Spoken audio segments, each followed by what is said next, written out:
ನಾನು ಕರ್ನಾಟಕ ರಾಜ್ಯ ಕಾಡುಗೊಲ್ಲರ ಕ್ಷೇಮಾಭಿವೃದ್ಧಿ ಸಂಘದ ರಾಜ್ಯಾಧ್ಯಕ್ಷ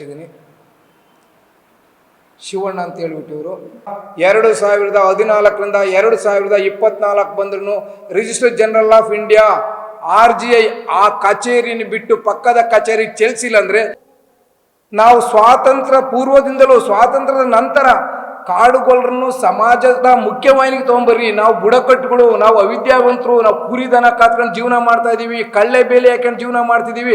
ಕಾರಣ ಇಷ್ಟೇ, ಕೇಂದ್ರ ಸರ್ಕಾರದ ಕೊನೆಯ ಅಧಿವೇಶನ ನಡೀತಾ ಇದೆ. ಮುಂದಿನ ಚುನಾವಣೆಯ ದೃಷ್ಟಿ ಇಟ್ಕೊಂಡು ಈ ಫೈಲು ಮೋದಿ ಅವರು ಇನ್ನೇನು ಟೇಬಲ್ ಬಂದ್ಬಿಡ್ತು, ಅವರು ಸೈನ್ ಮಾಡ್ಬೇಕು, ನಾಡ್ದು ಬರುತ್ತೆ ಅಂತ ಹೇಳ್ತವ್ರೆ. ನಮಗೆ ನಾನು ಕರ್ನಾಟಕ ರಾಜ್ಯದ ಕಾಡುಗೊಲ್ಲರ ಸಂಘ ಕ್ಷೇಮಾಭಿವೃದ್ಧಿ ಸಂಘದ ಅಧ್ಯಕ್ಷನಾಗಿ ಕಡಾ ತುಂಡಾಗಿ ಹೇಳ್ತೀನಿ, ಇವರು ನಮ್ಮನ್ನ ST ಸೈನ್ ಆತಂತೆ ಇಡೀ ರಾಜ್ಯದ ಕಾಡುಗೊಲ್ಲರು ಕಾಯ್ತಾ ಇದ್ದಾರೆ. ಜಾತಕ ಪಕ್ಷಿ ಅಂತ ಕಾಯ್ತಾ ಇದ್ದಾರೆ ಕರ್ನಾಟಕ ತುಂಬ. ಇವತ್ತು ಬರ್ರಿ ಆಶ್ವಾಸನೆ ಫೈಲ್ ಇವತ್ತು RGಯಿಂದ ಸೈನ್ ಆಗ, ಯಾವುದೇ ಆಯೋಗ ವರದಿ ಕೊಟ್ಟಿರಲ್ಲ EWS ಸೇರಿಸ್ರಿ ಅಂತಂದು EWS 10%. ನಮಗೆ ಅನ್ನಪೂರ್ಣಮ್ಮನವರ ಕುಲಶಾಸ್ತ್ರ ಅಧ್ಯಯನ ವರದಿದೆ, ಕರ್ನಾಟಕ ಸರ್ಕಾರದ ಕ್ಯಾಬಿನೆಟ್ ತೀರ್ಮಾನ ಇದೆ, ಕರ್ನಾಟಕ ಸರ್ಕಾರ ಶಿಫಾರಸು ಮಾಡಿದೆ. ಜೊತೆಗೆ ನೀವು ಆಶ್ವಾಸನೆ ಕೊಡ್ತಾ ಇದ್ರಲ್ಲ ನಿಮ್ಮ ನಾಯಕರು, ಕಳೆದ BJP ಸರ್ಕಾರದಲ್ಲಿದ್ದಂಥ ಎಲ್ಲ ನಾಯಕರು ಎಲ್ಲ ಹಟ್ಟಿಗೆ ಹೋಗಿ ಕಾಡುಗೊಲ್ಲರನ್ನ ಅಭಿವೃದ್ಧಿ ನಿಗಮ ಮಾಡ್ತೀವಿ, ಕಾಡುಗೊಲ್ಲರಿಗೆ ಮೂಲಭೂತ ಸೌಕರ್ಯ ಕೊಡ್ತೀವಿ, ಕಾಡುಗೊಲ್ಲರನ್ನ ಕೇಂದ್ರದ OBC ಪಟ್ಟಿ ಸೇರಿಸ್ತೀವಿ, ಕೇಂದ್ರದ ಕಾಡುಗೊಲ್ಲರನ್ನ ST ಪಡಿಸೋ ಜವಾಬ್ದಾರಿ ನಮ್ಮದು ಅಂತ ಏನು ಸಮಜಾಯಿಸಿ ಓದ್ಕೊಂಡ್ರಿ, ಏನು ಭರವಸೆನೇ ಹಿಡಿದ್ರಿ. ದಯಮಾಡಿ ಆ ಭರವಸೆನ ಈಡೇರಿಸ್ರಿ ಮುಂದಿನ ದಿನಗಳಲ್ಲಿ. ಯಾಕಂದ್ರೆ ಇನ್ನು 4-5 ದಿನ ಸೆಷನ್ ಮುಗಿದಾದ್ಮೇಲೆ ನೀವು ಮತ್ತೆ ಮಾಡಕ್ಕೆ ಬರಲ್ಲ.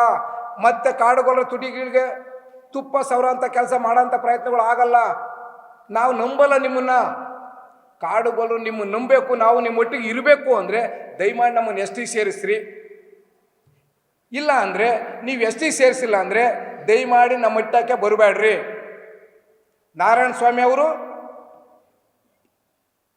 ಕಾಡುಗೊಲ್ಲರಿಗೆ ತುಪ್ಪ, ಸುಮಾರು ಕಾಡುಗೊಲ್ಲರ ಹಟ್ಟಿಗಳಿಗೆ 4 ಗಲಾಟೆಗಳಾದವು. ನಮಗೂ ಮತ್ತು ಸಹೋದರ ಸಮಾಜಗಳಿಗೆ ಸಣ್ಣ ಪುಟ್ಟ ಡಿಸ್ಪ್ಯೂಟ್ಗಳಾದವು. ಅವನ್ನ ನಿವಾರಣೆ ಮಾಡೋದು ಕೈ ಬಿಟ್ಟು ವೈಭವೀಕರಿಸಿ ಇವ್ರ ಮಂತ್ರಿಗಳಾಗಿ ನಿಮ್ಮನ್ನು ಸೇರಿಸೋ ಜವಾಬ್ದಾರಿ ನಮ್ಮದಂತ ಸಂಪೂರ್ಣ ಜವಾಬ್ದಾರಿ ಹೊತ್ತಂಥ ನಾರಾಯಣ ಸ್ವಾಮಿ ಅವರು ಕರ್ನಾಟಕದ ಕಾಡುಗೊಲ್ಲರ ಬಗ್ಗೆ ಒಂದೇ ಒಂದು ಸಾರಿ ಚಕಾರ ಎತ್ತಿಲ್ಲ. ಕಳೆದ ಅಧಿವೇಶನದಲ್ಲಿ ಪ್ರಜ್ವಲ್ ರೇವಣ್ಣ ಅವರು ಒಂದು ಪ್ರಶ್ನೆ ಕೇಳ್ತಾರೆ, 10 ವರ್ಷ ಆಯಿತು ಕಾಡುಗೊಲ್ಲರ ಫೈಲು ಬೆಂಗಳೂರು ಕೇಂದ್ರ ಸರ್ಕಾರಕ್ಕೆ ಬಂದು, ಅದರ ಸ್ಟೇಟಸ್ ಏನು ಅಂತ ಲೋಕಸಭೆಯಲ್ಲಿ ಪ್ರಶ್ನೆ ಮಾಡಿದಾಗ ಗೌರವಾನ್ವಿತ ನಾರಾಯಣ ಸ್ವಾಮಿ ಅವರು ಹೇಳ್ಬೋದಿತ್ತು, ನಾವು ಕಾಡುಗೊಲ್ಲರನ್ನ ಸೇರಿಸುವಂಥ ಭರವಸೆ ಕೊಟ್ಟಿದ್ವಿ, ಆ ಫೈಲು ಕೇಂದ್ರ ಸರ್ಕಾರದ ಅಧೀನದಲ್ಲೇ ಇದೆ, ಅವ್ರನ್ನ ಸೇರಿಸೋಂಥ ಪ್ರಯತ್ನ ಮಾಡ್ತೀವಿ ಅಂತ ಲೋಕಸಭೆಗೆ ಉತ್ತರ ಕೊಡ್ಬೋದಿತ್ತು. ಅವ್ರು ಆ ರೀತಿ ಉತ್ತರ ಕೊಡಲಿಲ್ಲ.